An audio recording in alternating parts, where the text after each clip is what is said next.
Okay, I'm just going to mute some participants here that I can hear.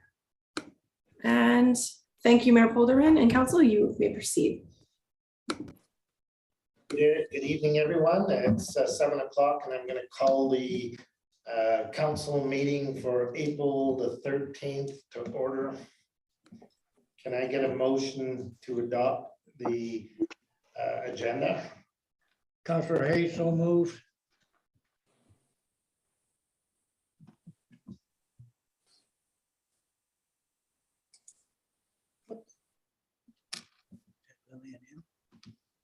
We'll just give a moment for Councillor Gray. I think she just got booted out of the meeting, so one more second. She might have some connection issues here. Sorry about that. Lost my connection. Okay, we are good to go. Okay, so I'll repeat that. I'm going to call to order the council meeting for April the 13th. Can I get a motion to adopt the regular council meeting agenda? Councillor Hayes, so moved. I'll second. Are there any late items? Hearing no late items. All in favor of the agenda? Aye. Thank you. Item that the council adopt the agenda for the regular council meeting held on April the 13th, 2022 as presented. I'll motion. Okay, Councillor Hayes seconded the motion. Are there any corrections? Hearing none. All in favor? Aye. Thank you. We are now on to delegations, the BC assessment, the property assessment of property taxes. Tracy Shemko is the acting assessor for the Thompson Okanagan. Hi there. Hello. Thank you. Thanks for having me. I am going to share my screen if that's all right. Yeah, Tracy, just give me 1 second here. I'm going to allow you to be co-host. We just have a lot of members here. And I'm just going to.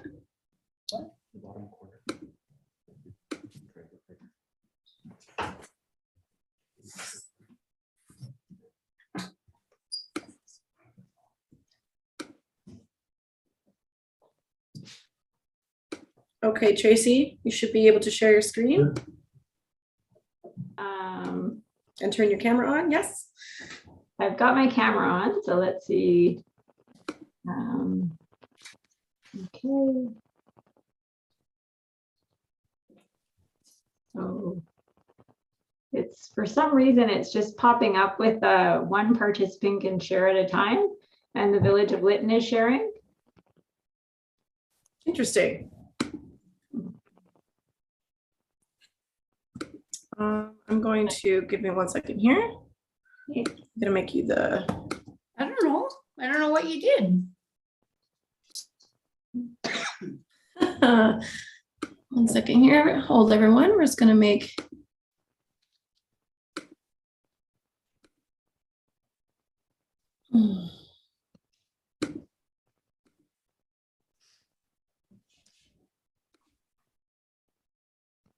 Okay, I don't know why that's happening.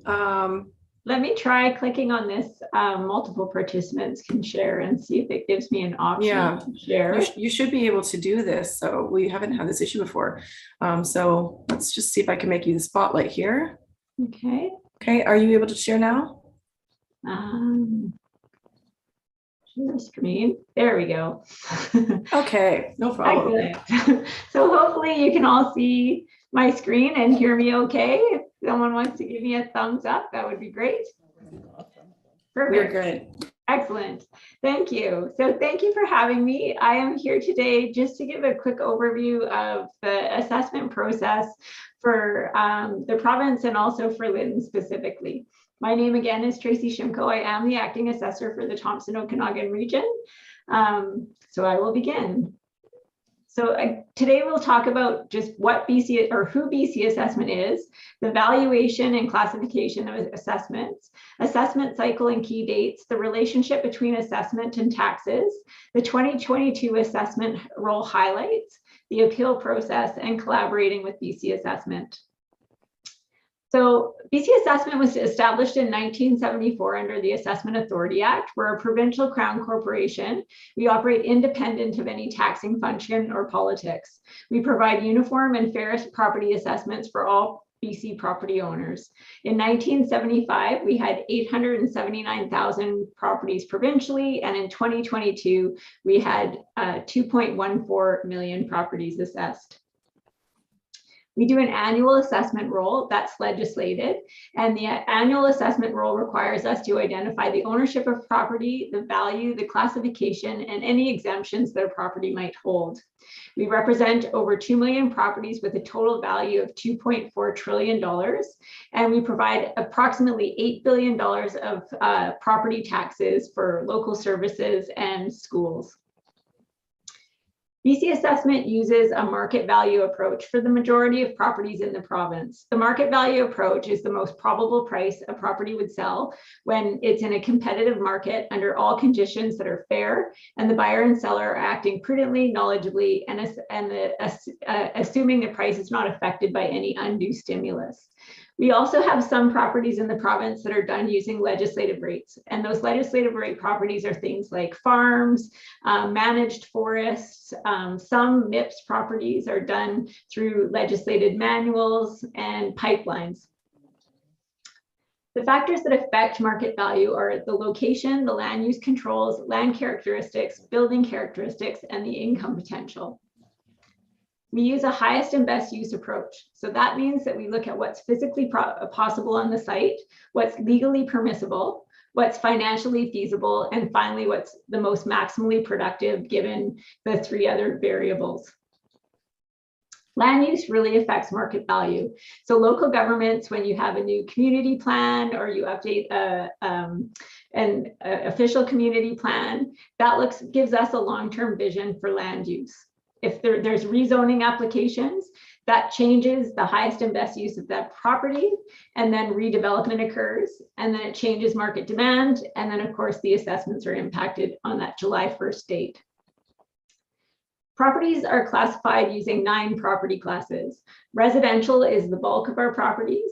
Utility, supportive housing, major industry, light industry, business and other, managed forest, recreation nonprofit, and farmland are all the other property classes. We use a prescribed property class regulation to determine what property class a property receives. Then we also have exemptions, and with the exemptions, we use the community charter to determine which properties get statutorily exempt, and then we follow the exemption bylaws of municipalities to determine the permissive exemptions that are applied. Our assessment cycle is fairly stable. So between January 1st and January 31st is our inquiry period. So that is the time that property owners can call into BC Assessment and ask questions about their new assessment that they received in the first week of January. It's also the January 1st date is the deadline to appeal your assessment. February 1st to March 31st is when we have the property owners who have appealed can present their defense to a property assessment review panel. The property assessment review panel closes March 15th so that we can produce the revised roll at the end of March.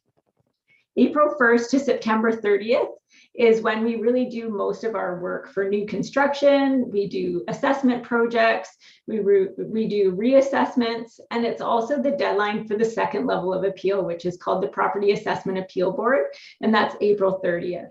And then July 1st is our valuation date. So that's the date at which we look at sales in and around that time frame to determine what the assessed value is. October 1st to December 31st is our roll production time. So that's October 31st is a legislative date, which is our physical condition and permitted use. November 30th reflects all ownership changes that are reflected at the Land Title and Survey Authority on the completed roll. December 31st are when our assessment notices are produced, And that's when the liability for tax notice comes out. So what is the relationship between assessments and taxation? So the assessed value is multiplied by the top property tax rate divided by 1,000 to give your property taxes payable. Many people ask the question, my assessment has gone up 30%. I can't afford a 30% increase in taxes. So this isn't necessarily a one-to-one relationship. So typically, if the average for a property class, if your property has changed by the average for the property class in your municipality, you likely won't see much of a change in your assessment notice unless the mill rate has changed. If you're lower than the average for your property class, you might see a decrease in your property taxes. And if you're higher than the average for that property class, you'll see an increase in your property taxes. The impacts of the wildfire and also the 2022 assessment roll. So provincially, the assessment roll was fairly robust. We have 2.14 million properties on the roll, which was an increase of 1.2%. The roll value for the province increased by 21.5%, which was $2.439 trillion. And there was 53% of value added in non-market change, which is anything that was like new construction, renovations, that sort of thing. And that was $34.553 billion. For Lytton, the wildfire was quite dramatic on your assessment roll. We saw a decrease in properties of 1.2%. So we went from 245 folios to 243 folios. And that was the removal of mobile homes, 2 mobile homes. We also saw a decrease in the assessment roll value of 46%. Your total roll value is $26,451,000. And we saw a decrease in non-market change of $8,638,000. How each property class changed as a result of the wildfires is a little bit varied. So residential class went down by, on average, 53%. And again, we had some go down quite dramatically, and then others that didn't get as impacted by wildfires stayed relatively stable. We had utility class, which is class 2, that wasn't impacted by the wildfire. So that had a 37% increase. Major industry also not impacted by the wildfire, so there was little change. Light industry went down by 97%, so that was a massive change. And then business and other was similar to residential, where it was a 52% change. And that was because you had some properties that went down quite substantially and others that may not have been impacted. So it averaged at 52%. And recreation nonprofit, which is class 8, went down 87%. The appeal process. So again, I mentioned that January 1st to January 31st is inquiry period. And January 31st is the deadline to appeal. February 1st to March 15th is when we have our first level of hearings, and April 30th is the deadline to appeal the second level of hearings. The percentage of folios that have appealed from 2019 to 2022 for the Village of Lytton is fairly stable. So in 2019 and 2020, we had very few properties appeal. So at 0.4% of an appeal ratio is very low compared to the provincial rate. But in 2021, we did see an uptick in appeals. We had a 1.6% appeal rate for Lytton compared to a provincial rate of 1.06%. And then in 2022, we had an appeal rate of 1.2 with a provincial appeal rate of 1.43%. Excuse me. And from the appeals, we look at how stable the roll remains. So that completed to revised roll value.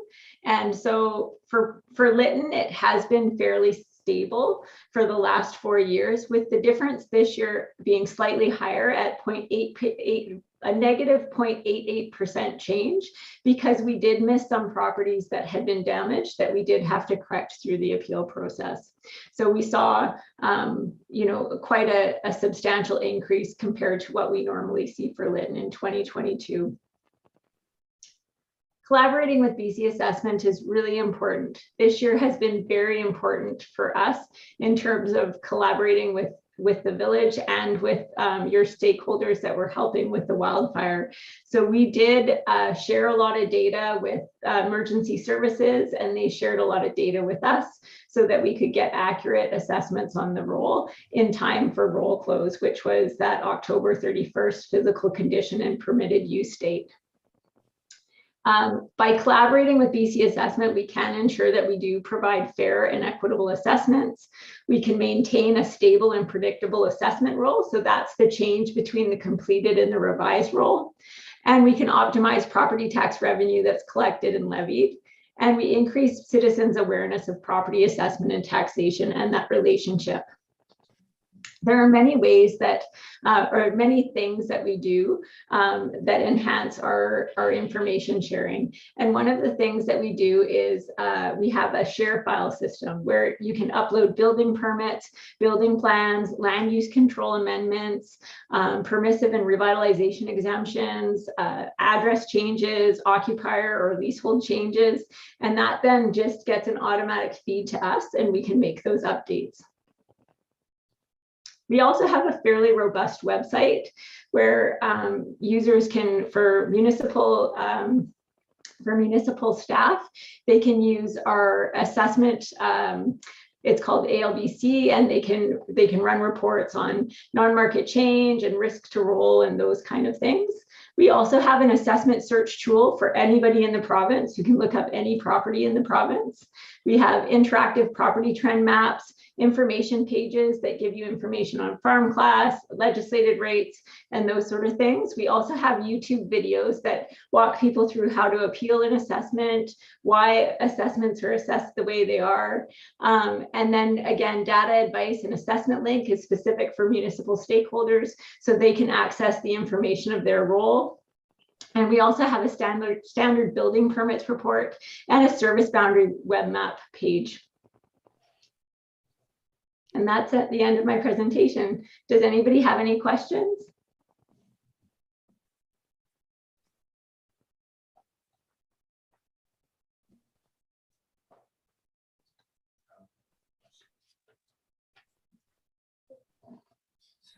I don't think there's any questions. All right, well, I will forward the presentation to the village, and then if anybody does have any questions at any time, I'm more than willing to take any questions that you might have in the future. I'd like to thank you for your presentation. Thank you for having me. Enjoy the rest of your meeting. Thank you. Good night. So now on to delegations. We're on to the Safer Standards Society. Patrick Simpson. Colin Norland. Hi guys, I think Pat's on the line too. Okay. No, you could put it there. Hi there, Colin. I'm just gonna see where Pat is on this user list. I saw him. He was on earlier. Oh, technology. Do you need to share your screen? I can if you'd like, yeah. Okay, I'm just gonna make you co-host here so you can do that. Okay.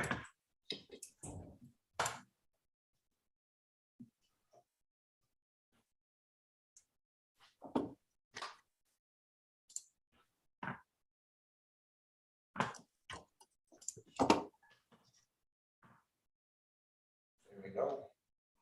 Perfect.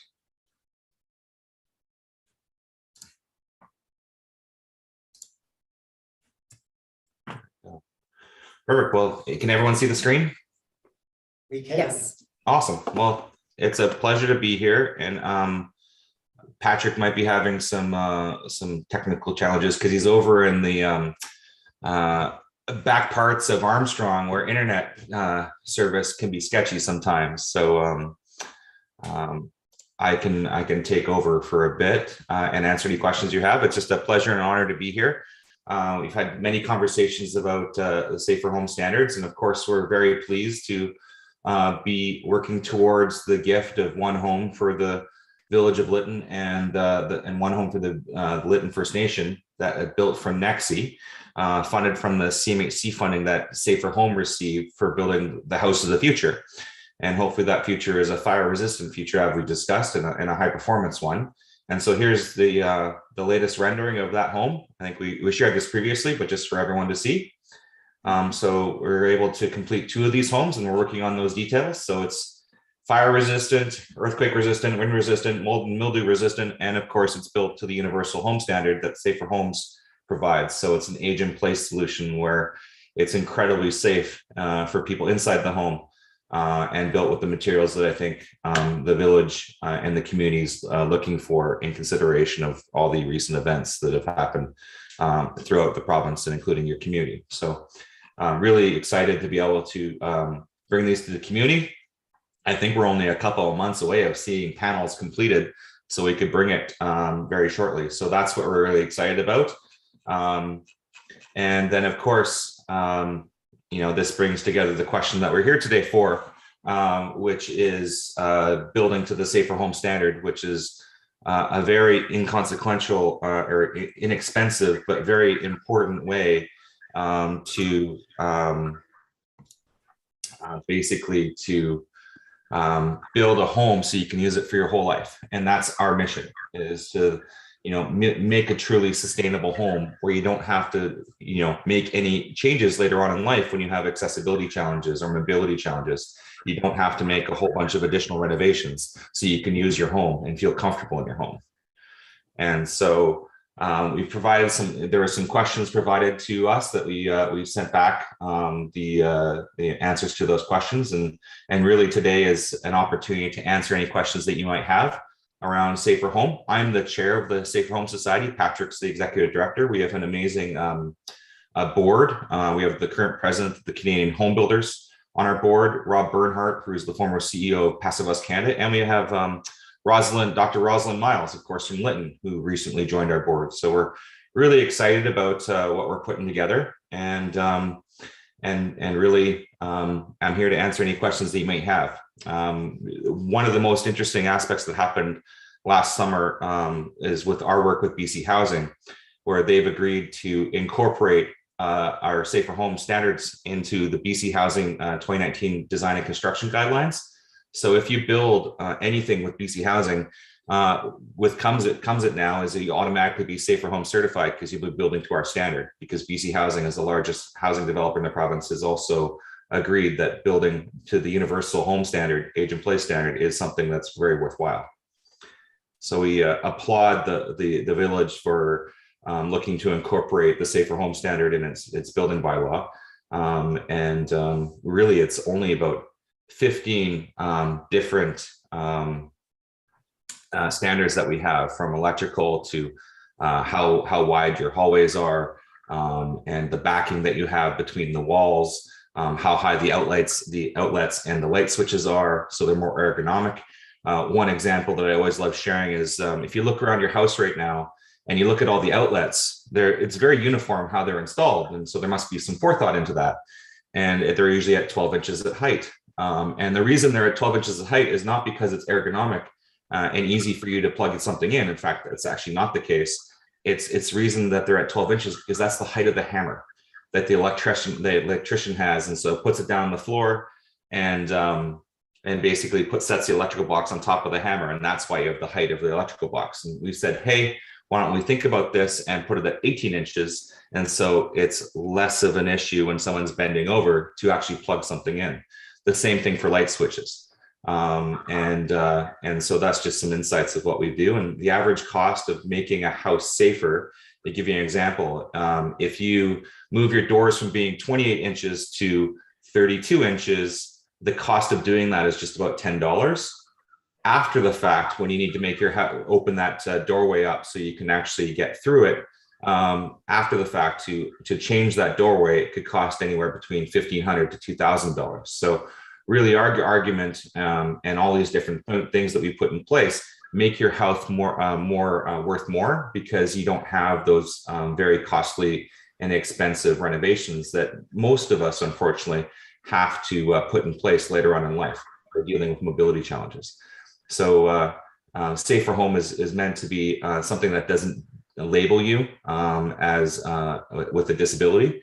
It's all about the universal standard that everyone can benefit from this when we just put a little extra forethought in how we design the homes for people to live in for their whole life. So thank you very much for your time today.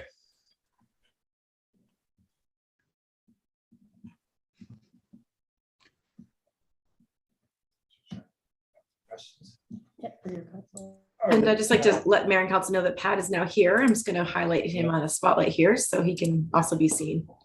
Yeah, I think Colin did a great job there of explaining things.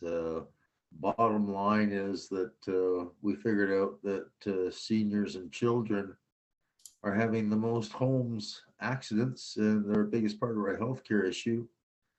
And by taking care of our seniors and our children, apparently we fix a whole bunch of other problems in housing. Just simple good design. Everything we do is simple. It costs virtually nothing.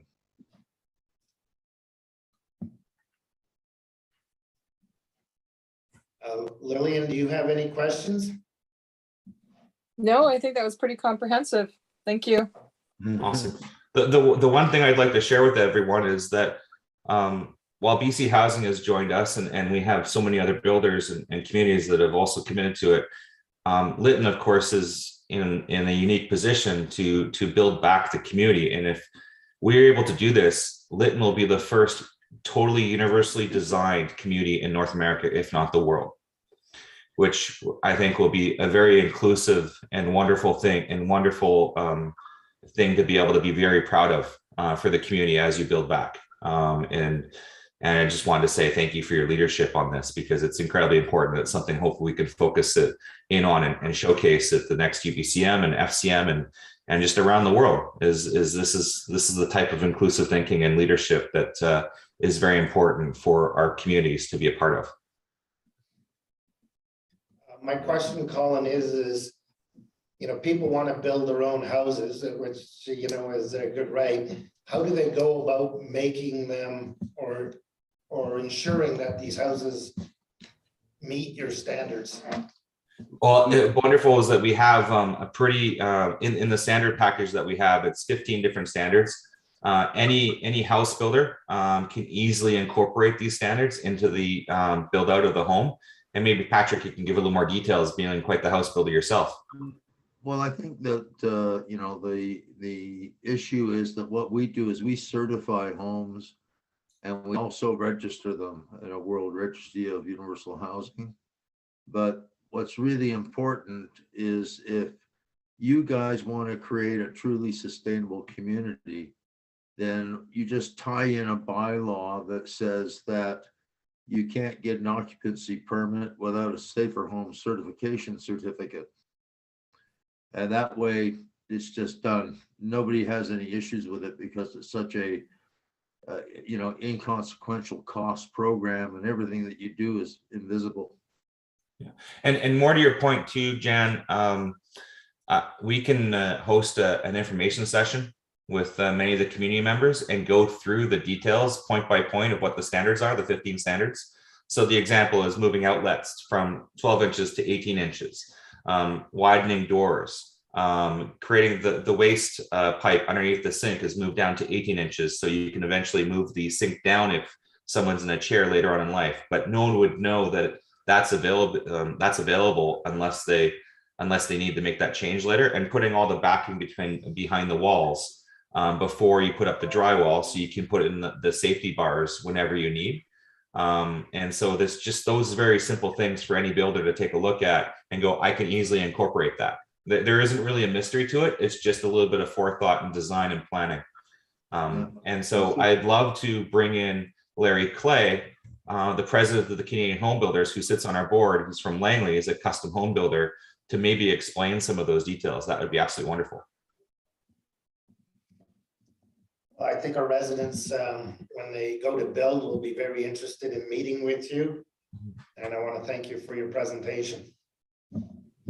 Thank you. And I also wanted to just mention that in the opportunity to develop a completely universal community. We are working very closely with the Rick Hansen Foundation as one of the people that helped develop their rating system. And so you've got a lot of sort of interest that Rick can bring to the project, which is I think going to help the whole process. So we're looking forward to working with you. Thank you.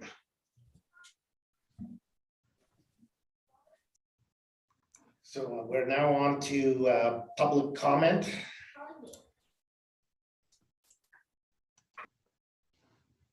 Thank you, Mayor Polderman. Members of the public are now invited to comment on matters related to the agenda for up to 2 minutes per speaker. If you would like to speak, please use the raise hand function on Zoom. If you could, you can find that by clicking the reactions at the bottom of your screen and then clicking raise hand. When it's your turn, I'll read your name and we will ask you to unmute yourself. You will get a pop-up on your screen asking you to unmute. You will then have 2 minutes to speak. I will give you a 30-second warning, and at the end of the 2 minutes, your microphone will be automatically disabled. And when we unmute you, please state your name, your address, and the item that you are speaking to on the agenda. And we have Trisha and Dawn up first. So I'm just going to get Trisha over here to ask you to unmute, and you have up to 2 minutes. Please state your name, your address, and the item on the agenda you're speaking to.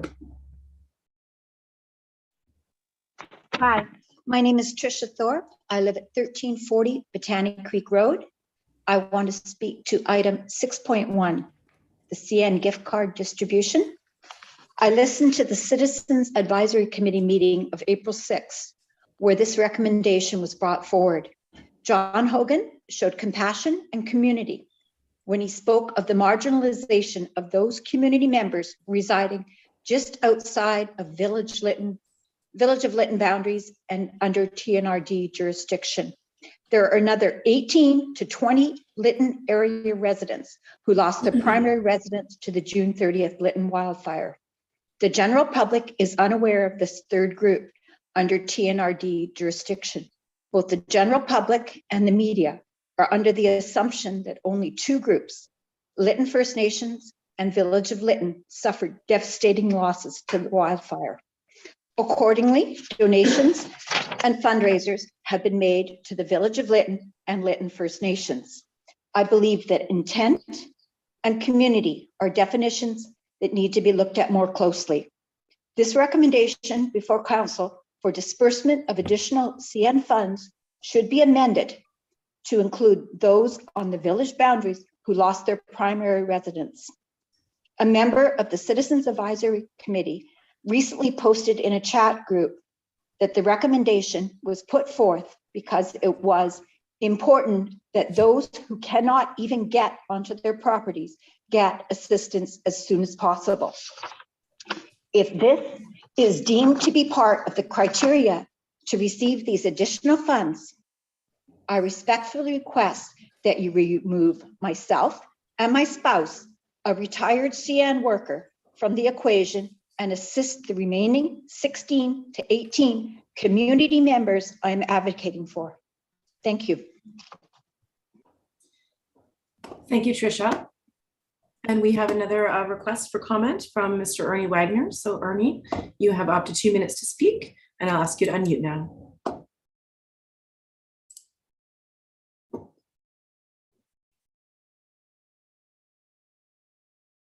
Mr. Wagner?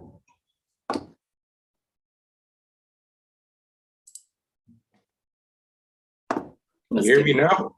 Yes. Okay. Okay, go ahead. I am Ernie Wagner at Agassiz. Good evening, Mayor and Council. Most of bylaw 711 is good. I propose. Oh, Mr. Wagner, can you please state your address and the item on the agenda you're speaking to? Just for the public record. Thank you. I'm Ernie Wagner at Agassiz, and I'm proposing, and I'm talking about bylaw 711.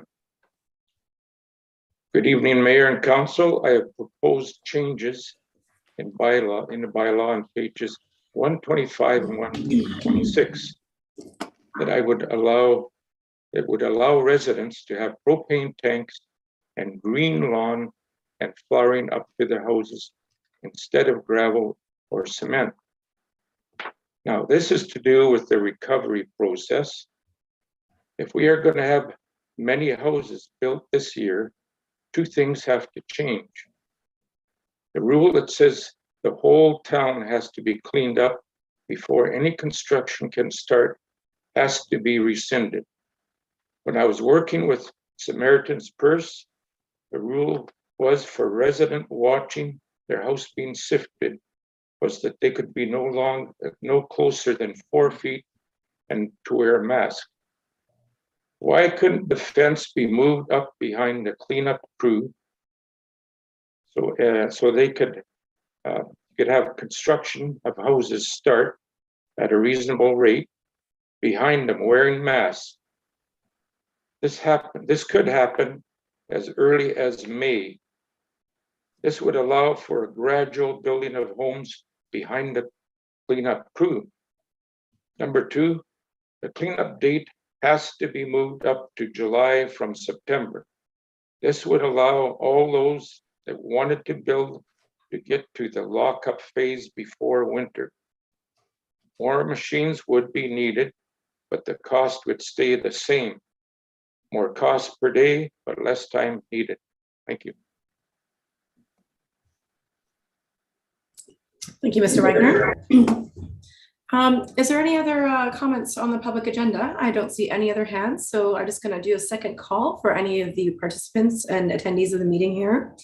Now, if you are in this meeting and you are not participating, we do recommend that you use our YouTube feed. So there's less interference with miking and video, so we can move quicker through the meeting proceedings. So if you aren't aware of the YouTube live setting that we have now, all of the videos and all the council meetings are live, and they are immediately posted on the Village of Lytton YouTube site. So if you do miss a council meeting, you can go onto the YouTube and you can watch it at any time at your leisure.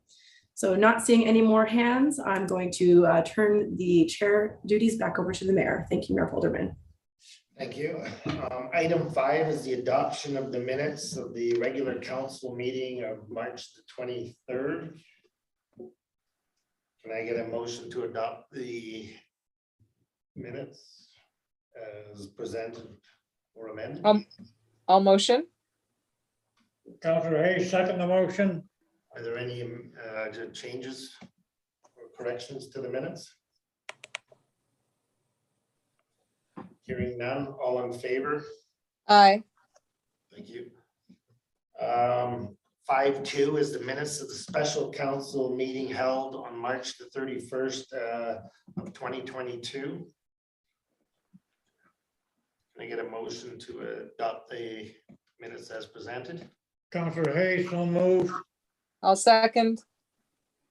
Are there any corrections to the minutes of the special council meeting? Hearing none, all in favor? Aye. Thank you. So now we are on to the business arising from the minutes and unfinished business. That's the CN gift card distribution.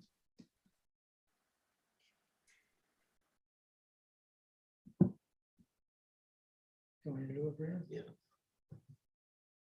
Counselor Hay, I wish to put a motion before council that all citizens, men, women, and children who had their primary residence destroyed in the June 30th, 2021, bracket on, Lytton Creek Fire, bracket off, fire in the village of Lytton be eligible to receive $350 in Visa cash cards, and that the cards are distributed by June 29th, 2022, with the remaining cards being distributed to the food bank.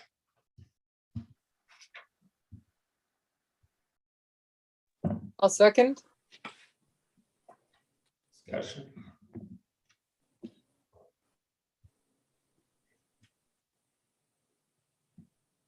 There. Are we clear? Sorry. I will ask if instead of the foods going to the or the cards going to the food bank, that they go to the area residents that also lost their homes in the fire. And that negates the 29th of June date. Okay. or I can do, sorry. This came forward from the Citizens Advisory Select Committee, and I brought it forward to the council meeting, and if there are any changes to it at our next meeting next Wednesday, this can either be rescinded and I'll bring it back to council, or anything can be added or detracted from it. Okay, thank you. Mayor, if I may, Go ahead, Councillor Gray.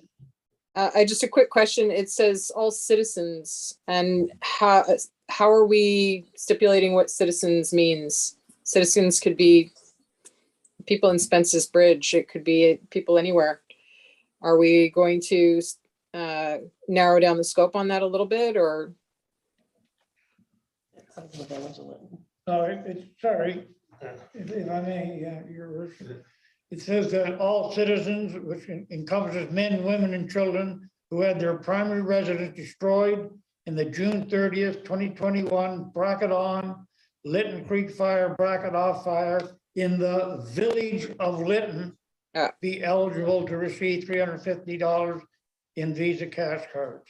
And that the cards are distributed by June the 29th, 2022, with the remaining cards being distributed to the food bank. Okay, sorry, I missed that. So we. Through the mayor, if I may, just a point of information about select committees of council and your council meetings. Committees of council make recommendations to council, and therefore council has the power to amend those recommendations here at this council meeting rather than having to refer back to the committee itself. So if you would like to amend the motion today here at council, council has the complete authority to do so.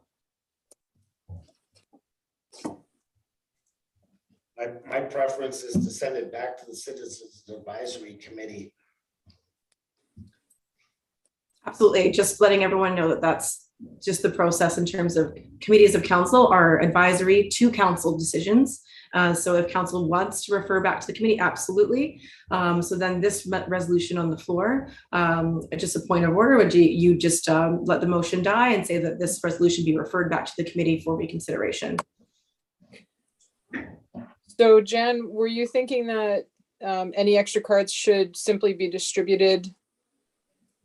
I'm assuming that there was the thought that there would be extra cards because there were so many. Is it possible that we simply put them into something to help the underinsured maybe, or the uninsured, since they seem to be the hardest hit? Well, I think the question is whether we limit the gift cards to only the residents of Lytton that have lost their homes, and whether the residents that are just outside the village boundaries are eligible or not.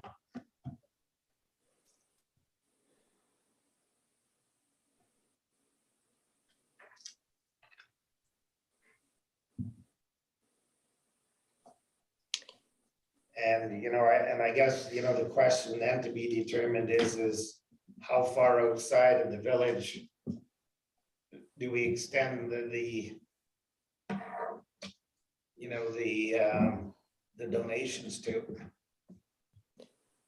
Well, the donations were given to the village of Lytton, so that would automatically mean the village of Lytton. And residents outside the village of Lytton have their own governments to apply to for assistance. So it seems pretty straightforward. Do we want to refer it back to the committee for clarification, or, I mean, we keep delaying these gift cards going out. It just seems like they've been hanging around forever. And I know some of them have a time on them, a date on them that they're going to expire. Do we remember what that was? 31st of July, 2022. So if we got them all out by June 29th, people would have about a month to use them. Yes. Through the chair, the mayor, I believe there was an email transpiring between the CFO. Was it specific to the village of Lytton or was it to Lytton area?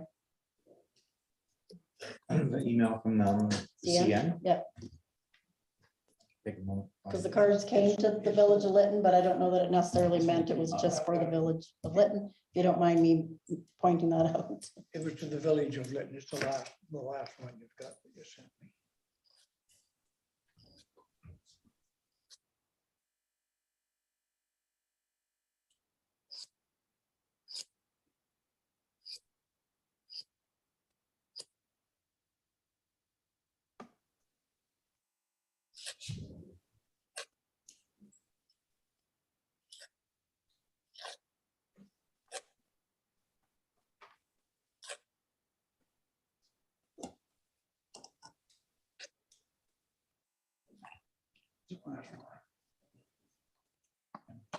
I've got the email. I'm just trying to find the part of that text.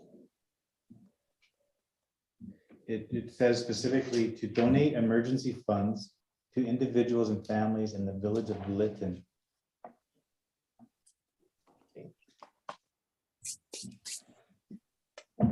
Well, then why don't we use, if there's any extra gift cards, then why don't we use those for people outside the village? Instead of giving them to the food bank. That way we've used them for the, what they were designated for. And our people are taken care of and we can help people outside our boundaries as well. So you're the mover, you can do a friendly amendment. Okay.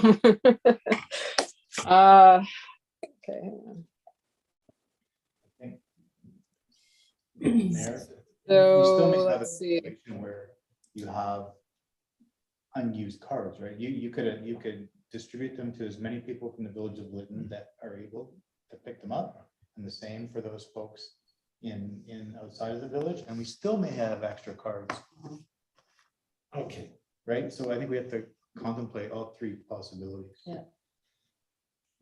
Thank you for that.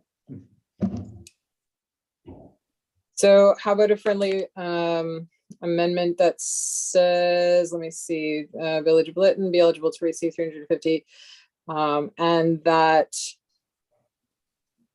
the cards are distributed by June 29th, with remaining cards distributed to residents who lost their homes outside the village boundaries, and any remaining cards after that fact distributed to the food bank. Okay. Councillor Gray, can you please repeat that? I thought it was going to be a quick little type change here, but there's a little more. So, okay. Just go to where it says remaining cards and then put be distributed to residents who lost their homes outside the boundaries. I'm not sure how you want to stipulate how far we go with that. Justin, you could say outside, residents outside the village of Lytton who have a postal box at the village of Lytton. Okay, there, yes, that. And any remaining cards after that fact be distributed to the food bank. Do you think that'll use them all up, Terry? Well, yeah, I mean, certainly the food bank piece will catch that. Councillor Gray, I was just concerned with the date you mentioned of June 29th or something, that doesn't give a lot of time to get them to the food bank and out and used. So The food bank already buy food for them. Yeah, If I may. So I get uncomfortable looking after people outside our area of authority or whatever you want to call it. So would you make the friendly amendment, any of the cards left over, we'll send them to the TNRD and they can distribute them to wherever they want. Oh, sure. Works for me. Do you want to change the date to June 1st? That would give 2 months almost for them to be used. Would that be a little bit better? And can we do it in that time? So the problem that I'm running into, I've had contact with a couple of the members of the committee. And there's other things that they need to discuss, and that is a strategy of getting them out. So that's going to be discussed at our next meeting, which is, I believe, the 6th. No, the 20th. So we'll be back. I can come back with more information, if I can use that word, on the 26th. Is that next 27th meeting? What we're doing is we're cutting into time, and I don't want to do is see somebody go in and get a big load of groceries and put a card down that says declined. Yeah, And when we're looking at it, we're saying, here's your card, you're gonna run it and spend it. A lot of people, it'll take them a while before they get to Kamloops, Chilliwack, and I'll just take myself, for example. I just spent my cards I got from CN last August, this past weekend. yeah. So we've Well, got to take if the we- people into consideration. If we said June 1st, to have them distributed by June 1st, that would give a little over a month to get them just out to people. It's a really tight time. It's I any think, suggestion?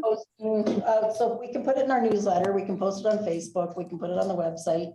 We could even utilize CBC, CFJC, Global TV likely. I mean, there's different ways of getting the message out to the public.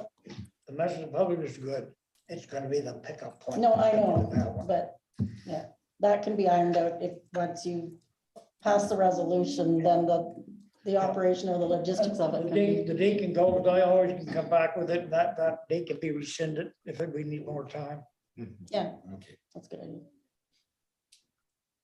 so all in favor of the motion? Hi. May I confirm, did you change the motion to the ACRD distribution, or is it back to the distributed to the people outside the municipal boundaries who have a PO box inside the village of Lytton and the remainder to the food bank? To the TNRD for Area I residents.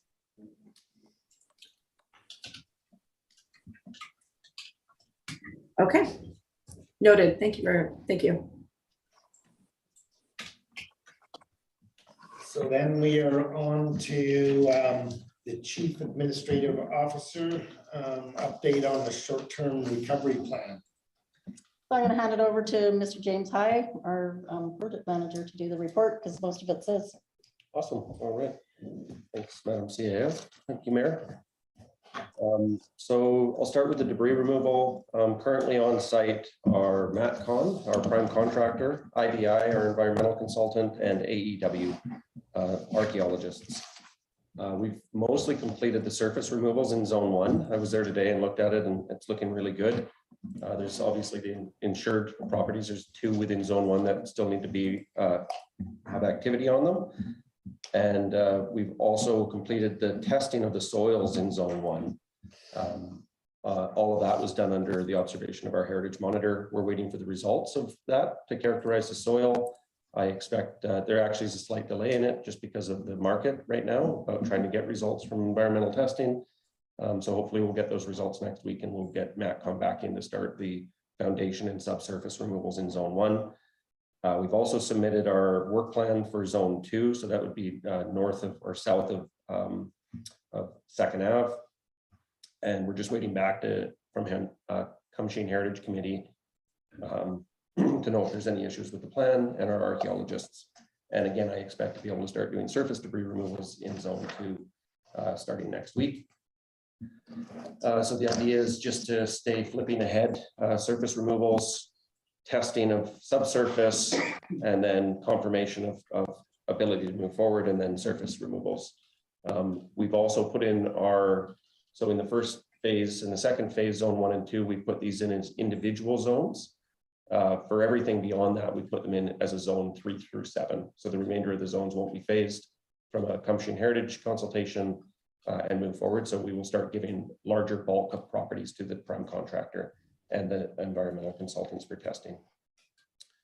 I know there were some questions about foundations.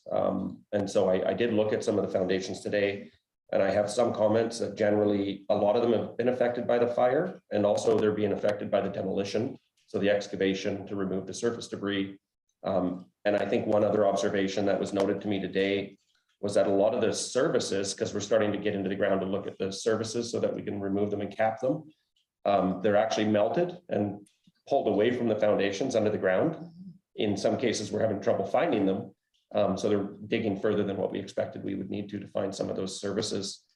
And so I would say on a case-by-case basis, if individuals want to look and get an engineer to certify that they should be using their foundations, I think there's a conversation to be had for that. But I say there's also challenges knowing that we've observed contamination below the foundations on the properties, such as where lead paint has existed and it's leached into the soils as well. Now recognizing that these services, which are under the foundations in some cases, are having been detached, so they're no longer functional. So I believe, in my opinion, in talking with others, and I don't know if the director of buildings here, Ron Dickinson, has any comments on it, but I think it'll be challenging to reuse the foundations, but I still think it's worth, if there are individuals that deem that a worthy conversation for their unique property, that we look at it on a case-by-case basis. I think broadly in the plan, we intend to remove them unless we hear otherwise at this point in time. And Ron, I'm not sure if that is your same opinion. Yeah, that is, especially, I mean, it's always possible, but it's only possible if the foundations haven't been damaged by the fire. And many cases, fires damage foundations, and the only true way to estimate that is to have an engineer look at them. So that would be the first step. And then next, there's a bunch of overlying matters regarding land use. Does the foundation meet the setbacks of the zoning bylaw? And is it substantial enough to hold up the proposed building? So there's that has to be looked at.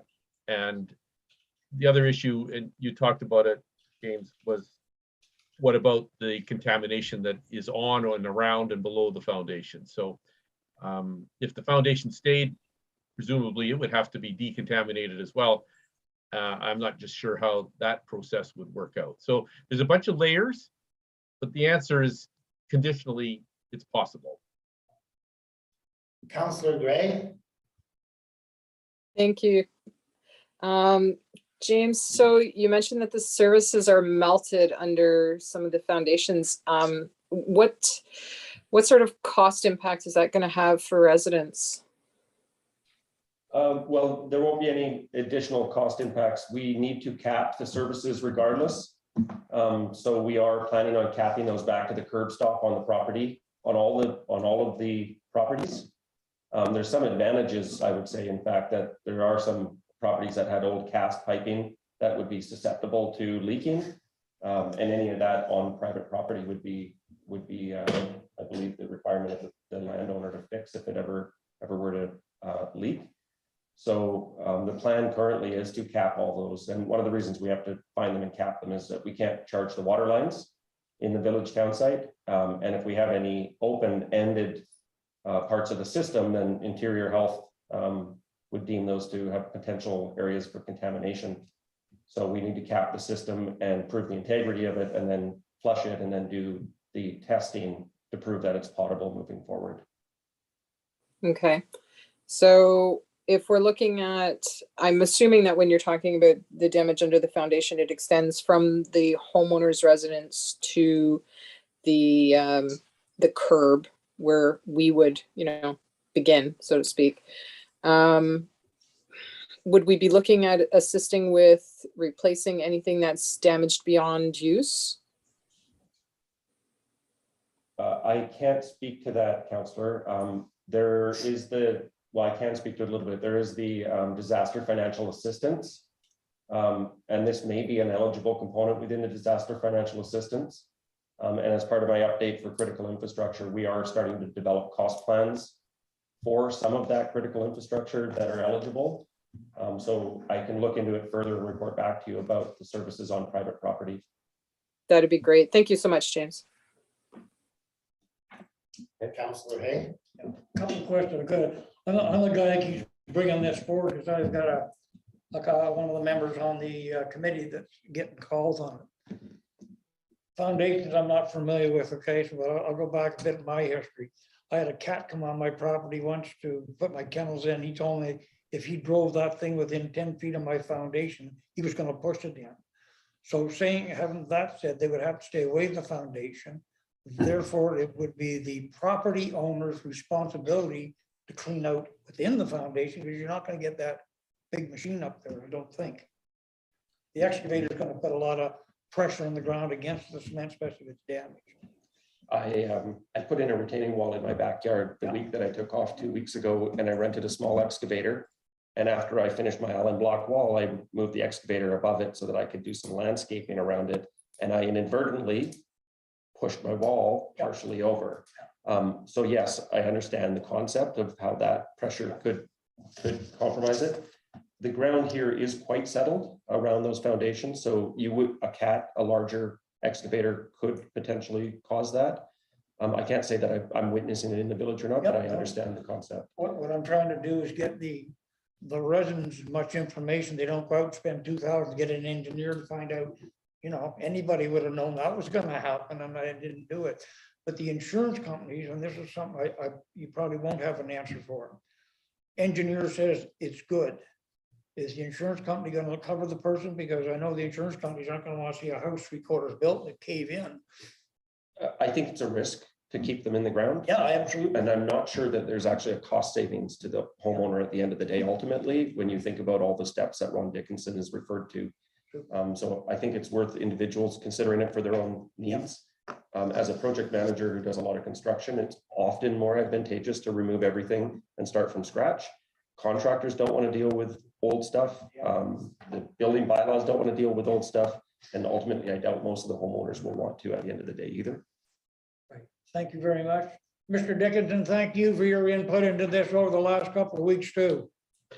Okay, yeah, my input so far has been really about the rules and regulations, but opinion wise, I totally agree with James. And it's been my experience almost everywhere where there's been a severely damaged building that the contractor that wants to replace it is more than happy to remove the foundations because working with them is a more expensive project than replacing them. Thank you. So Sorry, Darrell. If a person does, should they contact you or contact Madam CAO to get to you to make arrangements to get an engineer in? I'm happy to take the communications directly if it's related to the foundations or questions related to it. Yeah. Thanks, appreciate it. Yeah. Sorry. I have one other question. The parking lot in Hobo Hollow, where the West Side Residence Park, are we remediating it as well before the high water hits? So we are in discussions with CN right now. They've passed us through to CN Environmental. We've asked them to liaise with us and our environmental team so they understand the type of testing that we're doing. I don't know their timeline, but they've been very good to work with and very responsive so far. And I think that the environmental risk is probably where the cars were burned. That's where we've been seeing other risks within the soil. So I'm hopeful that CN will be able to get the testing done to confirm there's limited contamination down there. If it is just confined to that area where the cars are, I'm pretty comfortable that we'll be able to remove it in working with CN and getting opportunity to move onto their land. So at this point, the plan is still that. We did walk it today. Because it's limited where the cars are parked, I think the secondary plan or the contingency plan would be to fence off that area until we can clean it up. But I think there'd still be ample opportunity for parking at Hobo Hollow for high water at that point in time. Thank you. So we're on to 712, the community recovery. No, I have a few more items around, if you don't mind, on the short-term recovery plan. Yeah, I just want to make sure you get all the information today. So the next item was around archaeology, and the update is that we do have 2 heritage monitors on site. One of them is supporting the surface removal, so where we have actually got the excavator doing the removals, and the other one is with the environmental testing folks, so IBI. Anywhere that we're doing subsurface testing, we're also monitoring that. And then moving forward, when we start doing the subsurface removals, we'll also have a monitor on that. They're also, AEW is reviewing the work plan for Zone 2. We understand there is a registered archaeological site within Zone 2. So we're understanding the implications of that and developing a work plan around that and some adjacencies so that we don't inadvertently move on to that area. We do expect additional monitors to be required throughout the project life cycle for times such as additional excavators come on to build capacity. When the insured cleanup starts, we would expect to receive requests from them to have monitors for the work that they're doing. And also if there's chance finds of heritage components within the village, we expect there would be additional monitors required for that. And the last update for the short-term recovery plan is around critical infrastructure. I'd already mentioned that we're starting to reveal some of the underground services, namely sewer and water in Zone 1 and commencing that capping. And that's where we've now discovered that it's they're not where we expected to find them because they have been melting. So there must have been some sort of radiant heat that was being drawn into it. And so we have not got out to the curb stops underground at this point to see if there's any damage to municipal infrastructure or if it's just that piece between the curb stop and the resident. So we'll bring an update on that once we get further into that investigation. And that does go in line with some of the other investigations that we intend to do for the municipal services, such as CCTVs and leak detection. So it'll go into that report. Just an update, and council is aware of it, but for the public, Tom McPhail has rejoined the Public Works team, working on the wastewater treatment plant. It was nice to see him and say hi to him today. We continue to do testing and reporting of the water for Interior Health Authority. And right now there are no irregularities and everything's working as is. I understand that there's going to be some flushing and testing going on well 3. We've been notified from First Nations Health Authority and Lytton First Nation. And then lastly, as I had indicated, we're starting to develop cost plans for submissions to disaster financial assistance. And most of the critical infrastructure that was lost during the fire will be eligible under that funding regime. We've got a lot of the cost estimates and quotes in place. And so working with the CFO at this point in time, our team will start putting together cost plans so that we can mobilize on that work when we've got some of the debris cleanup done. And that is the end of my update for you on the short-term recovery plan. Thank you. So now we're on to the Community Recovery Fund contribution agreement. Someone like to make the motion? Councillor Hayes, so moved. A second. Is there any discussion?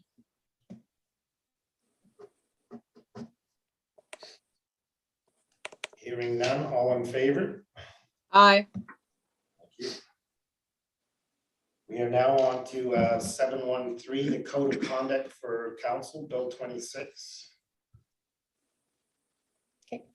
So you have a staff report before you, your worship and members of council.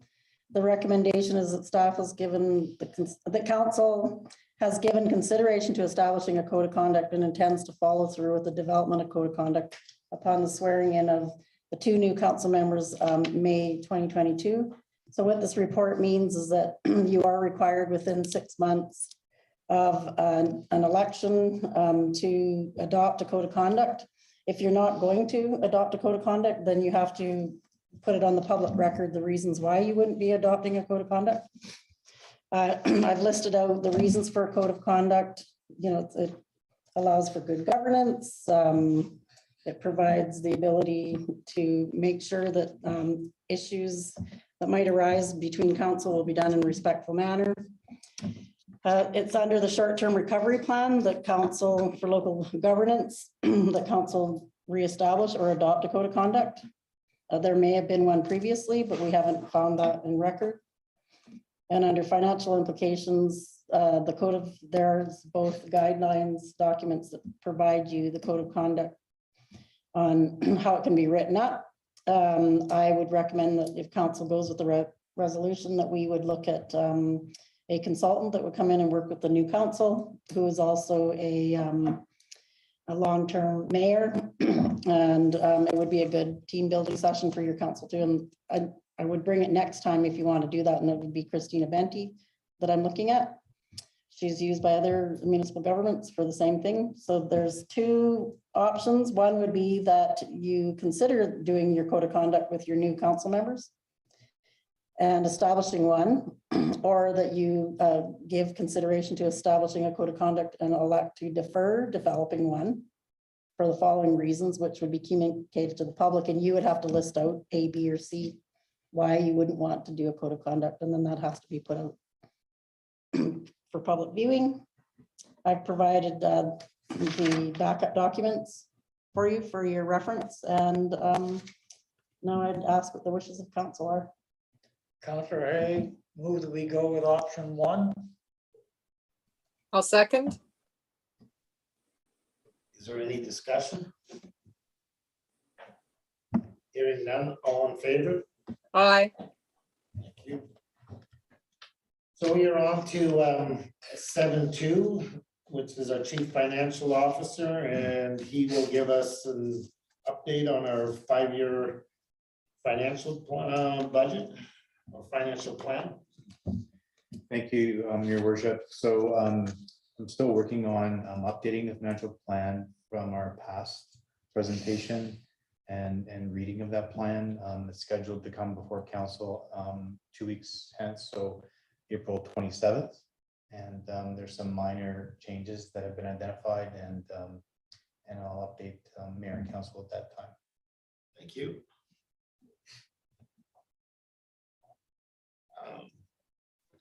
So then we're on to 7.2.2, write out for property taxes order. Thank you, Your Worship. So we have received authorization from the province to write off penalties on late property taxes for 2021. And in the council package, you will have a copy of the letter as well as the order in council providing for that. So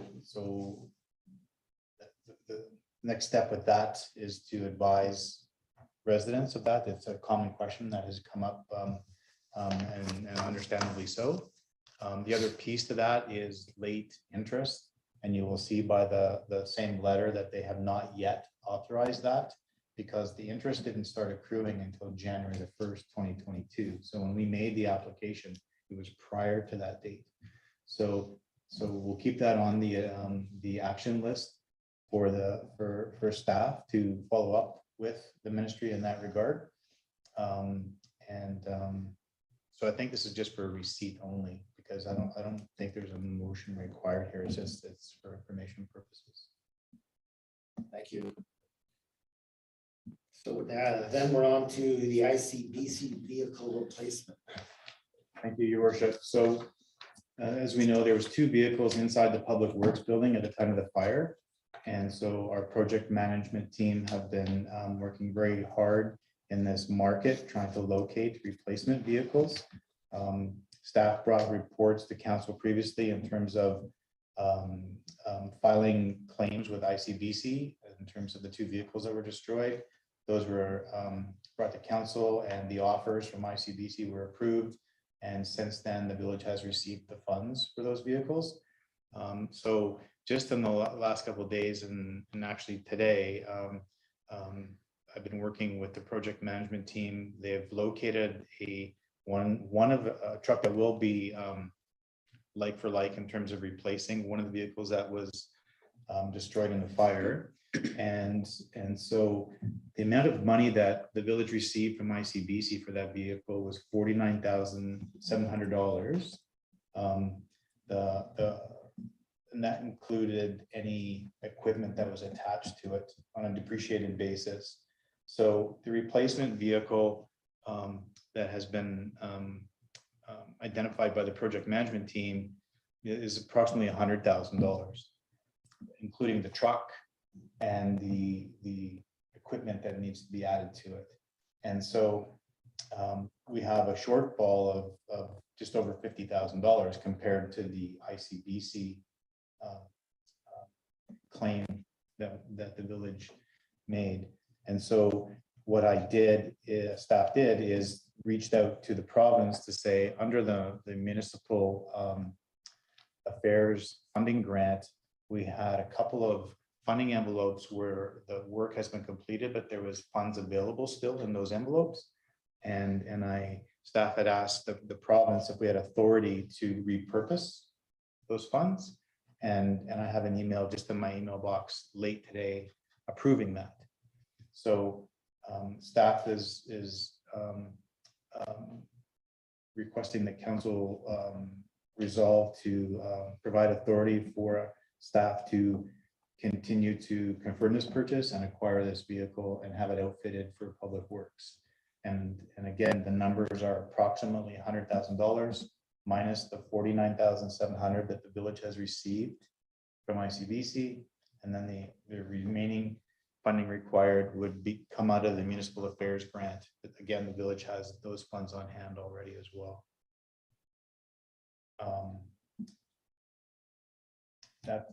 That is the recommendation of staff for this particular vehicle. We're still searching for the second vehicle. So can you say that resolution again? That Mayor and Council authorizes staff to replace the 1-ton public works vehicle, including the required equipment, to a cost of not to exceed $100,000, including that includes the provincial sales tax, and to be funded by the ICBC recovery on the destroyed vehicle and the balance from the municipal affairs grant. Did I go too fast, Madam CEO? That's good. No, that's good. I got it. I'll make the motion. I'll second. We've got a delay again, Lillian. Sorry. That's okay. Do the motion or the second. Is there any discussion? Hearing none, all in favor? Aye.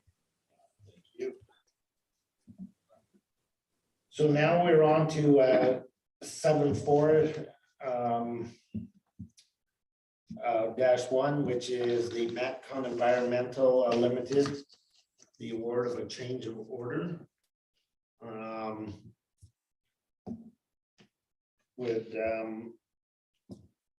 Would you like to speak to this item? Yeah, thanks, Your Worship. So I've made a recommendation through staff report that council approve a change order to Matcon Environmental, who's our current prime contractor, for their contract that we awarded on February 15th of 2022 to complete the debris removal, including capping of services, remediation for all uninsured properties in the village of Letton, and the change order amount of $6,014,200. And that mayor and CAO be authorized to execute the change order with Matcon Environmental. And so the background for this is that during the meeting of February 15th, Mayor and Council authorized a direct award contract to Matcon Environmental for the debris removal and remediation. And at that time, due to the funding constraints on the village, we did award a contract for $350,000 to immediately mobilize the site and do early works on the 5 municipal properties. The intent of the initial contract was to get the project started while the village secured additional funds for the remainder of the project. The $350,000 has carried, and we, as you can see, are continuing debris removal on properties. I suspect we are getting close to the upset value on that. So we have received a estimate from Matcon. And so we have provincial funding secured now. And in order to move forward with the remainder zones and the remediation, the village is now in the position to extend the original contract with Matcon through a change order. And that will enable their team to continue as the prime contractor and complete the project for the village. On some discussion points, that since the initial procurement, the village has completed many of the required procurements and technical activities to move the project forward in a positive direction. Matcon has completed the surface debris removal on the agreed municipal properties and on some of the private uninsured properties. They've confirmed their role as the prime contractor for the site with WorkSafe and have developed a project-specific health and safety plan for the village, which is now being used for the entire project site. as you will note if you try to get into the project site at this point in time. And I was questioned today by their health and safety officer, which was nice to see the process working.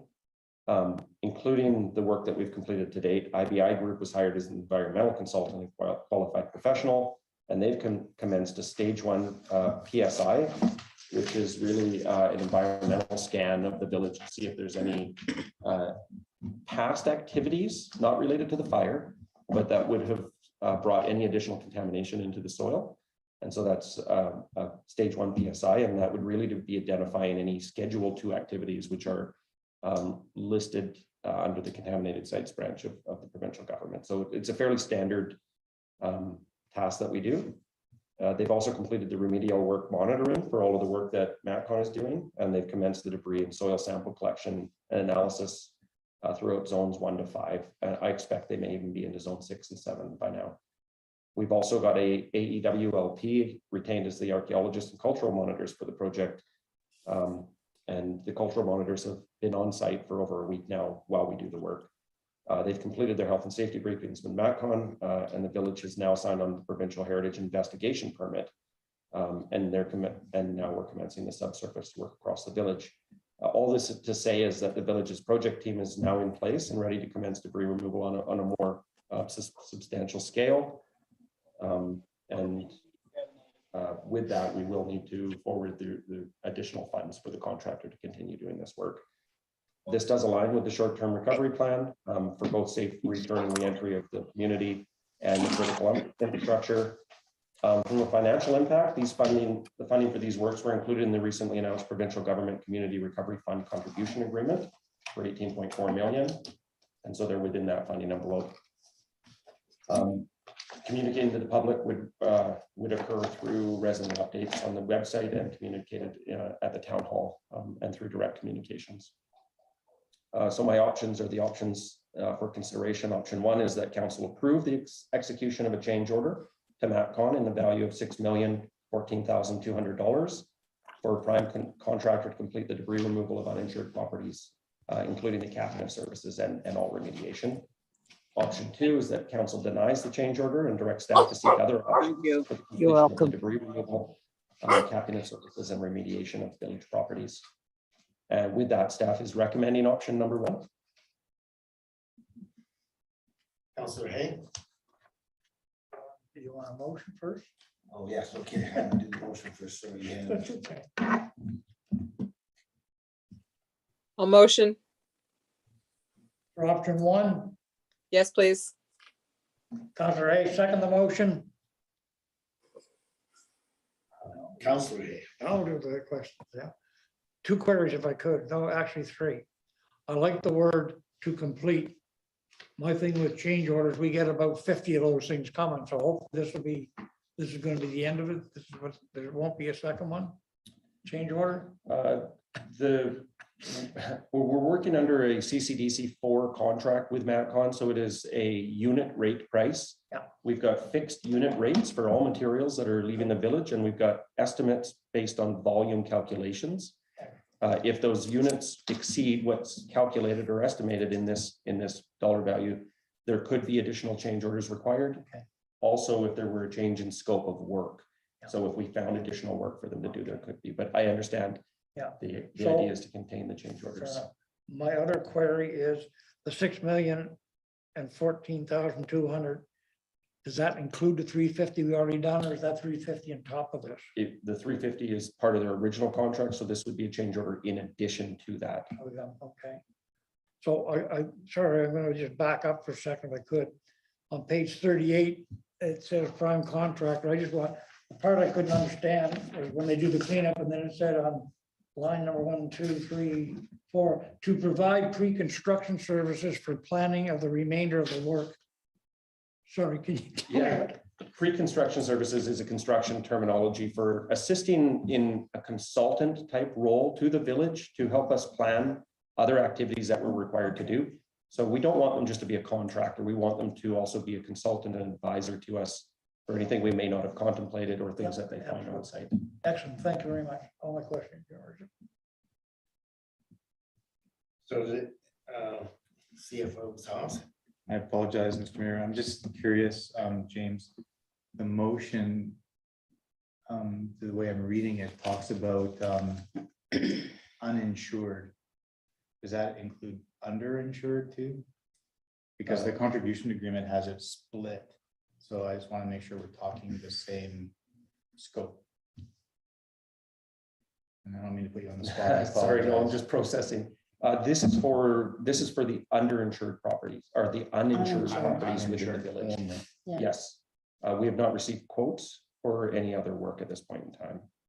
So the motions as it stands is correctly stated. Thank you. Councilor A. Sorry, I'm gonna steal your thunder. How many uninsured properties do we have downtown? We are calculating 90.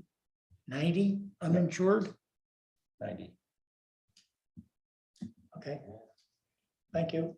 And how many insured properties? We The believe remainder. it's around 65. Thank you. Your worship, if I may. Go ahead. So James, the original deal with motion with Matt Con was a $10 million cap, I think it was. Does this 6 million replace that, or was that 10 million only for municipal properties? The 8 to 10 million referred to in the original meeting was an estimate. So we provided an estimate early on. We've been trying to drive down the costs through the form of contract, but also through negotiations with the landfill due to the volume. So I believe that the total value, while it may exceed the $6 million here, if there are additional things that we find, would still be contained within that original upset estimate, Councillor Gray. So as of now, though, we're looking at having brought the cost down by a little over $3 million. Yeah, well, we also had different calculations for the amount of properties in the first instance, and now that we've refined the calculation on properties, we've actually received 3 different quotes, and each time we've driven down the price as we refine or gain more information about the insured and uninsured properties in the village. Well, thank you very much for that. I deeply appreciate that. And have we sort of worked out a timeline per property from MatCon? Are they giving us not an exact, because of course there's going to be, differences per property, but a rough idea of what each property is going to take in terms of cleanup? Yeah, in the work plan that they've provided, every consultant and contractor provide us information about their portion of the work plan. I believe the surface debris on the majority of the properties is planned to take around 2 days. The subsurface could take between 4 and 7. That would include the capping of the surfaces. There's obviously, as you've noted, there could be chance fines, and there's also additional heritage monitoring in some areas of the village based on observations or investigations. So that number of 4 to 7 probably is still realistic even within that. And what we've observed is they're actually moving quite quickly. And so I would say probably within 7 days on each property once we get moving in full swing. Okay, thank you. And that was 90 uninsured and 65 insured? Correct. Thank you. Is there any further discussion? All in favor of option 1? Aye. You. And sorry, James, just before I sign off, I'd like to send you an email that I received regarding the heritage permitting. I think it's a little bit confusing for residents, and I'm hoping you might be able to look it over and maybe find some simpler wording. No problem. Thank you. I'll put my question up. Okay. Thank you. So we don't have a works report or fire rescue reports, so we're on to bylaws, policies and resolution. We're on to 8.1, the fees and charges amendment bylaw 7/13/2022, water and sewer. You would like to speak to that at all, Madam CAO? This is just the final adoption, but I do want to point out that we were supposed to add annual fees on the Schedule 1 and 2. So under 2021, it should have said annual fees. Annual fees, thank you. There's something wrong here. Noted. Yeah, that's, yeah. No, yeah. Councillor Hay. Can I have a query? On page 42. Schedule D at the bottom, it's got bulk water supply per load contractors 81 plus 12. And it says bulk water supply per load contractors 22. What's the difference? There's a misprint there. Sorry. CFO, hey, pause. They're both the same. Yeah. Two different prices. Can staff take that away Yeah, and come please, back? yeah. Because I don't recall in my head. I Yeah, apologize. Thank you, sorry about it. Schedule D. Yeah, you can have it.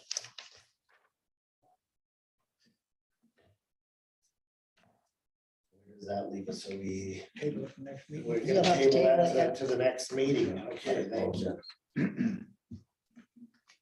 So we're on to 8.2, which is the delegation bylaw 714. Delegation of authority. The council give first reading to the delegation of authority bylaw number 714, 2022. And that council gives second and third reading to the delegation of authority bylaw 714, 2022. Councillor Hayes, so moved. Did you want to Right, speak? second. Is there any discussion? Hearing none, all in favor? Aye. Thank you. So we're on to 8.3, the 2021 to 2025 of the financial plan amendment bylaw 715, 2022. The council give first reading to the 2021-2025 financial plan amendment bylaw 715, and that council give second and third readings to the 2021 to 2025 financial plan amendment bylaw number 715. Excuse me, Mayor Polderman, those are two separate resolutions. So I'm seeking first and second for the first motion and then first and second for the second, please. Thank you. Okay, Again, you said. they're two separate. Yeah. I thought they were the same. Okay. One is to introduce and then the second is to second. So we will go with 831, that council give first reading to the 2021 to 2025 financial plan amendment bylaw 715. Would someone like to make that motion? A motion. Councillor Hayes, second the motion. Is there any discussion? Hearing none, all in favor? Aye.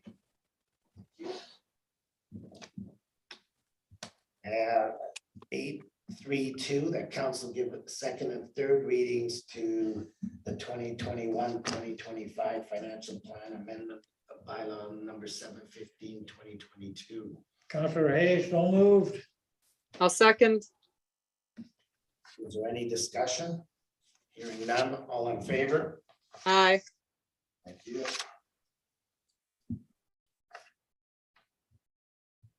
So now we're on to the 8.4, which is our procurement and purchasing policy 2022 to 2026.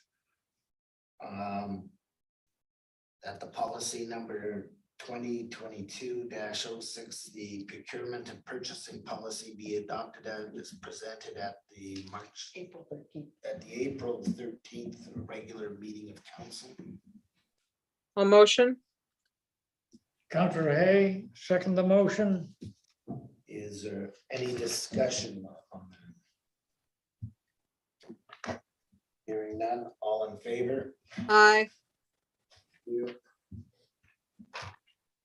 We're at the policies today, so we might as well keep going.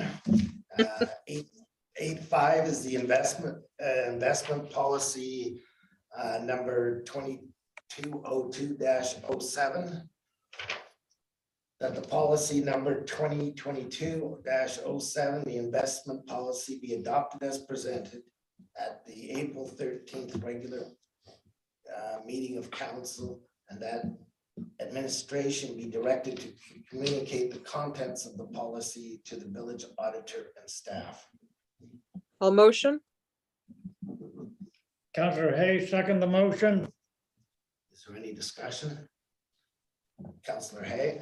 I just want to say thanks to Madam CAO and Ms. Beth for all the hard work they've done. It's a lot of production and it's getting us back on track. Thank you. Are there any further questions? Hearing none, all in favor? Aye. Thank you. So now we have correspondence. We're on to correspondence for action. 9-1-1 is the hell or high water funds question.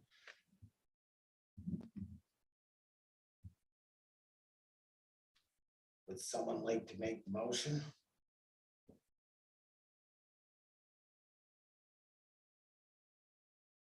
I guess not then.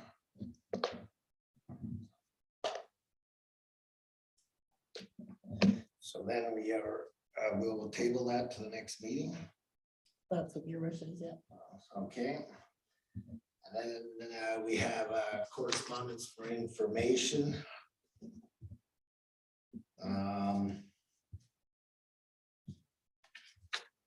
Would someone like to receive the information? Councillor Hay, so moved to receive and filed. I'll second. Thank you. All in favor? Aye. Thank you. Reports from mayor and council. I went to the village barbecue on the weekend. It was well attended, and I think a good time was had by all there, and want to thank all the people that went to the effort of arranging the barbecue. It was good to see a lot of former Lytton residents there, as well as people that came from out of town. I went to the building bylaw workshop last week, and we also spoke with Carl Meadows. He's our new representative, I guess, with IHA. And we spent some time with Madam CAO discussing the hiring of the permanent replacement staff for the village. That's my report. Councillor Hay. Councillor Hay, nothing to report. Councillor Gray. Just a quick report. I attended the FCM Globe Forum, which was this year was called Destination Net Zero, and it covered everything from clean tech to policy to funding that is happening in Canadian municipalities as they move forward on net zero goals. Forum ran from March 29th through the 31st. There's about 7+ hours of talks and discussions on various areas linked to net zero. Post-forum attendees are able to access the recordings, which allow us to watch events that we couldn't attend as they were happening at the same time as when we were attending. Since I attended virtually, I was able to go back and listen to ones that I had missed. It was a really exciting window onto what is happening in the market and how we're going to see these technologies and applications show up in our daily lives. With the federal 2030 emission reduction plan coming out during the forum, it was viewed as an accelerant to growing the Canadian clean tech economy, but also a spotlight on the weakness that Canada has in this arena. The events ranged from discussions on ZEVs, which are zero emission vehicles, and the movement to get those on the road by 2030, municipal leadership in the retrofit economy, advancing community scale energy systems, snapshot of Canada's transition readiness. Wednesday had a renewed US-Canada approach to accelerating climate action, a just and equitable transition for a people-centered path to net zero, climate defense, from Canada on the front lines of climate change, steps to diversity and climate action, policy to align Canadian electricity systems with net zero, the Canadian housing crisis, green procuring, which is something that governments are going to be pushing strongly now. The greening of the Canadian economy, BC's economic plan, and women in energy transformation dialogue.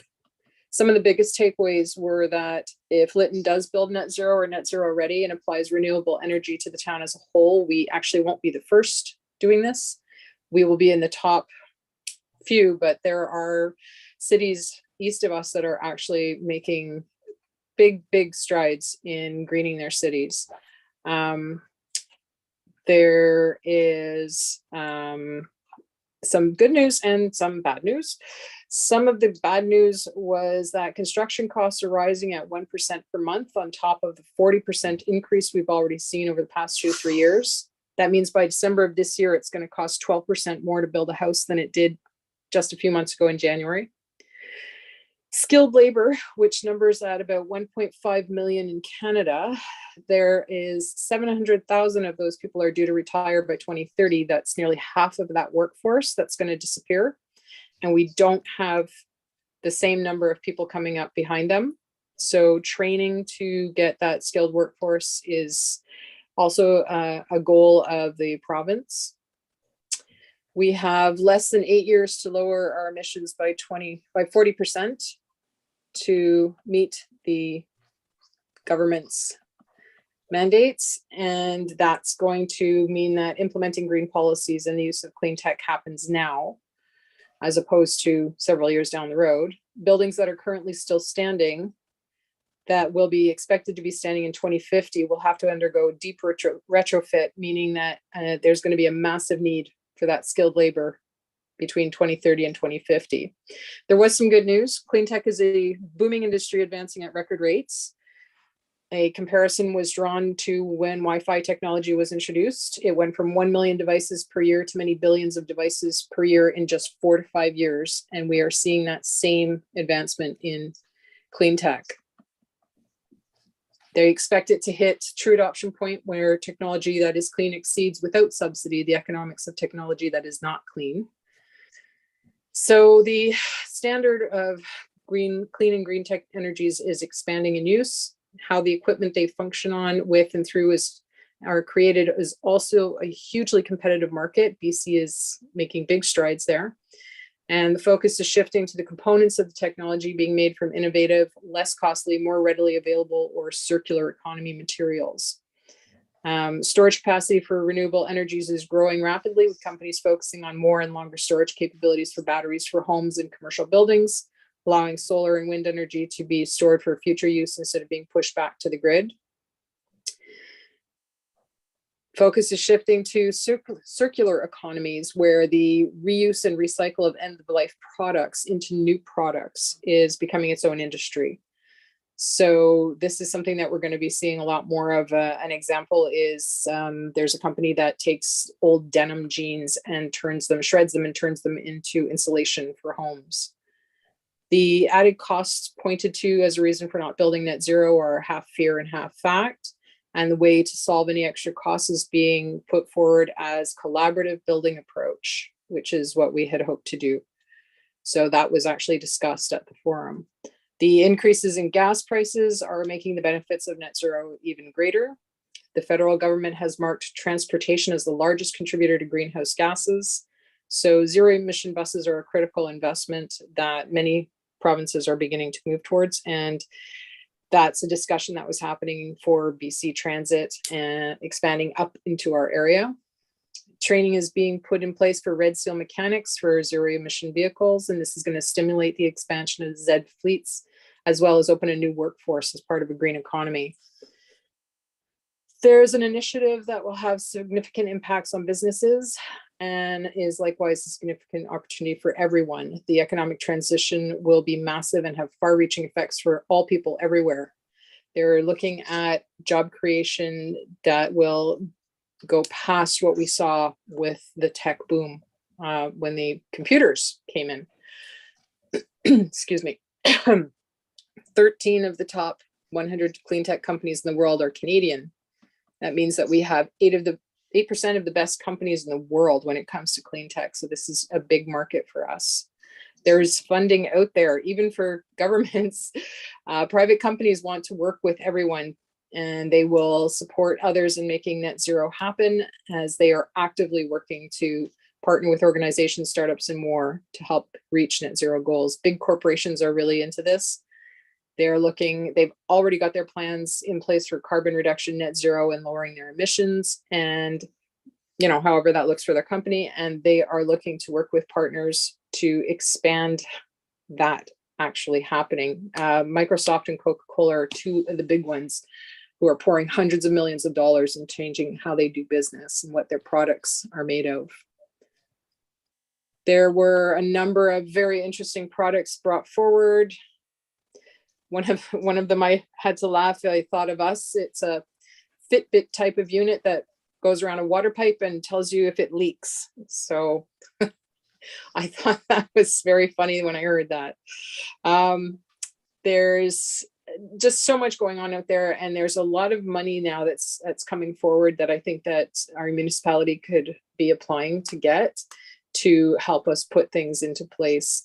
This isn't a sort of future thing anymore. This is something that we really have to start implementing now, because it's going to be 2030 before we know it. It's only 7 years and a few months. So it was a really great forum, and I hope that I can do it again next year. Thank you. Thank you. So on to 11 reports from committees of council and commissions. So 11.1 is the Citizens Advisory Committee. Councillor Hay. Thank you, Your Worship. Councillor Hay. We got the allocation of the unmet needs responsibility to the Citizens Advisory Select Committee was met with open arms and embraced. The distribution of the donation cards, remember back to the last meeting, I did not feel comfortable taking that on without the committee having their say. And as we can realize this evening by item 6 on the agenda, they've accepted that with open arms also. Unfortunately, we're going to get an update on bylaw 710 and 711, but Mr. Dickinson had some technical difficulties, so he rode off into the sunset before he could speak to us. So we'll probably have him at our next meeting. At this time, I also got to say goodbye to Madam CAO. She's been with us since the start of the committee.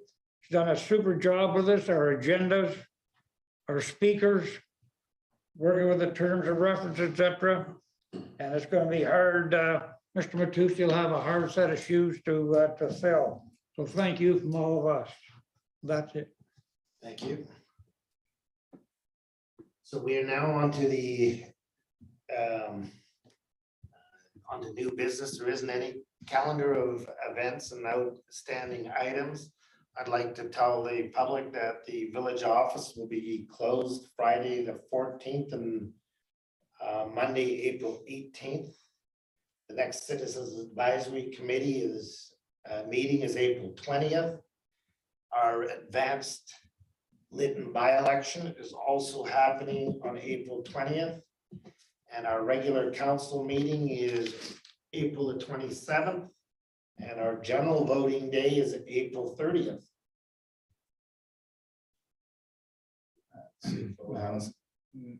Your worship, I think you should say April 15th.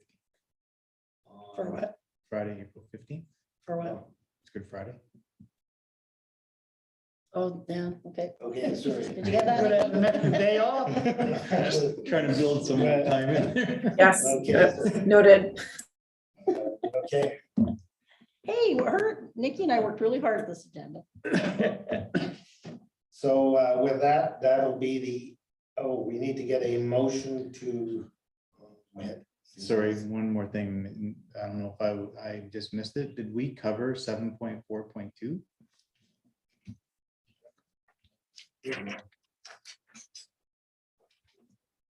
No.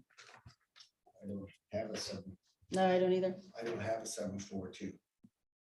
That wasn't supposed to be there. There's an amended agenda. Gotcha. Thank you. Okay, thank you. That's why I'm confused. So we are, that will be the end of the regular council meeting. Can we get a motion to go into the closed meeting in 5 minutes? Counselor Hayes, so moved. I'll second.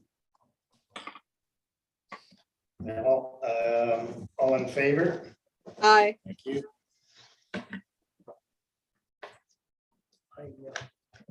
Okay, thanks, everyone. We're gonna have about a 2-minute recess so we can reset the meeting here. The regular council meeting has now concluded. Members of the public in attendance can now leave the session by pushing the red button at the bottom of the screen that says leave. If you don't know how to leave the session, I will assist you.